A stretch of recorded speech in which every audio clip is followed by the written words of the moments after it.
Assalamualaikum warahmatullahi wabarakatuh. Perkenalkan, nama saya Warina Vitaningsi. Di sini saya akan menjelaskan materi tentang kimia organik, di mana dosen pengampunya ada Pak Hari.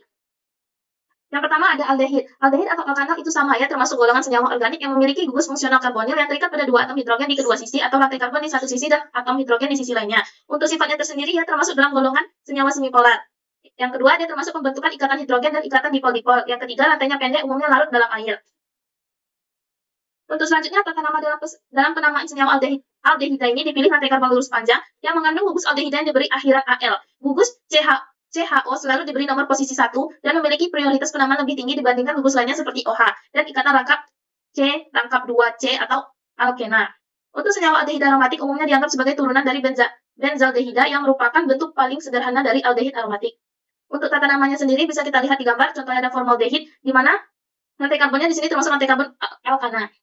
Untuk selanjutnya, klasifikasinya itu ada alifatik, siklik, aromatik. Untuk kegunaannya, bahan pengawetnya itu ada formaldehid, untuk bahan bakunya ada vanilin, untuk industri farmasinya ada sinamaldehid. Untuk sintesisnya bisa kita lihat di gambar, untuk reaksi adisi itu dengan air, reaksi adisi yang kedua dengan alkohol, yang ketiga dengan hidrogen cyanida, yang keempat dengan reaksi Grignard. Selanjutnya ada reaksi adisi eliminasi, di mana di sini jelaskan dalam gambar terdapat strukturnya. Selanjutnya ada keton atau alkanan yang merupakan sama dan golongan senyawa organik yang memiliki gugus fungsional karbonil yang terikat pada dua rantai karbon di kedua sisinya. Sifatnya sama termasuk ke golongan senyawa semipolar. Untuk tata namanya sendiri, dia ditentukan rantai karbon ini terpanjang yang mengandung gugus keton. Nomori dari ujung dengan gugus keton memiliki nomor yang lebih kecil, yaitu 6 air rantai terpanjang berdasarkan nama alkilnya. Untuk klasifikasinya sama, alifatik, siklik, aromatik. Untuk kegunaannya, untuk pelarutnya untuk bahan industri itu aseton, untuk industri farmasi itu metadon. Untuk sintesisnya dia sama, di sini reaksi adisi dengan menggunakan air, alkohol, hidrogen cyanida. Untuk penamaannya sama, di sini 2 butanol menjadi piridin dan akhirnya menjadi butanol. Untuk reaksi dan identifikasinya di sini ada reaksi adisi atau eliminasi yang berubah lalu menjadi reaksi oksidasi. Untuk karbohidrat sendiri di sini dia menjadi 2 kata, terdiri dari 2 kata itu hidrat dari karbon. Kalau hidrat itu arang dan sakarida itu dari bahasa Yunani, yang berarti gula. Merupakan biomolekul yang terdiri dari atom karbon C, hidrogen, oksigen atau CHO yang biasanya dengan perbandingan atom hidrogen 21, seperti pada molekul air. Untuk sifatnya dia mempunyai rasa manis, larut dalam air, bersifat gelap reduksi, bersifat optis, dan bentuknya siklik. Untuk tata namanya bisa kita lihat sesuai dengan gambar dia menggunakan rangkap 2.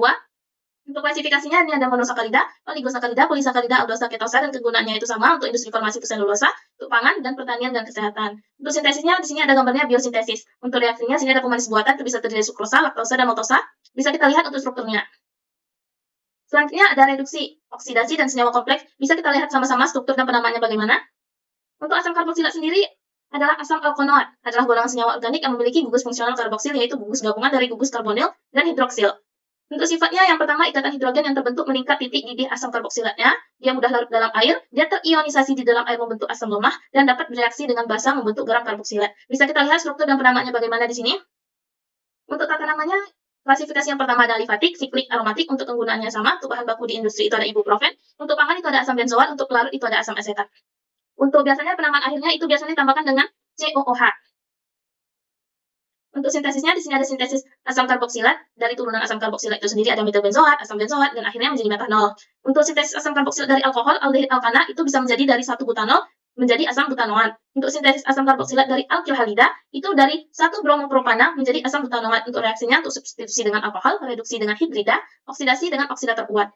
Untuk yang terakhir, sini ada lipid. Lipid adalah kelompok molekul alami yang meliputi lemak, di mana vitaminnya ada vitamin A, D, E, K, monosakarida, degliserida, digliserida, fosfolipid, dan lainnya. Untuk sifatnya, pastinya titik didihnya tinggi, suhu kamarnya berwujud padat atau cair, larut dalam pelarut nonpolar, mempunyai viskositas tinggi, massa jenisnya lebih kecil dari air. Untuk penamanya bisa kita lihat di gambar berikut ini. Untuk tata namanya bisa kita lihat juga di gambar yang telah tertera di sini. Di sini terdapat struktur penamanya bagaimana. Untuk klasifikasinya, turunan lipid ini ada asam lemak, sterol, fenol, dan poliketida. Untuk lipid sederhana biasa ada lemak dan minyak. Untuk lipid kompleks dia lebih kompleks, dan ada fosfolipid, sphingolipid, dan sakarolipid. Untuk kegunaannya biasa dia digunakan dalam industri farmasi, pangan, pertanian, dan kesehatan. Untuk sintesisnya di sini ada biosintetis, sintetis transflat, ada hydrolysis elimination substation, ada saponifikasi, ada hidrogen adisi. Bisa kita lihat sama-sama di sini ada gambarnya. Untuk reaksi dan identifikasinya di sini terbagi menjadi 2, yaitu adisi dan oksidasi. Yang dimana adisi ini dari rangkap 2 menjadi rangkap 1. Untuk struktur dan penamanya ini seperti berikut. Sekian presentasi dari saya akhiri. Assalamualaikum warahmatullahi wabarakatuh.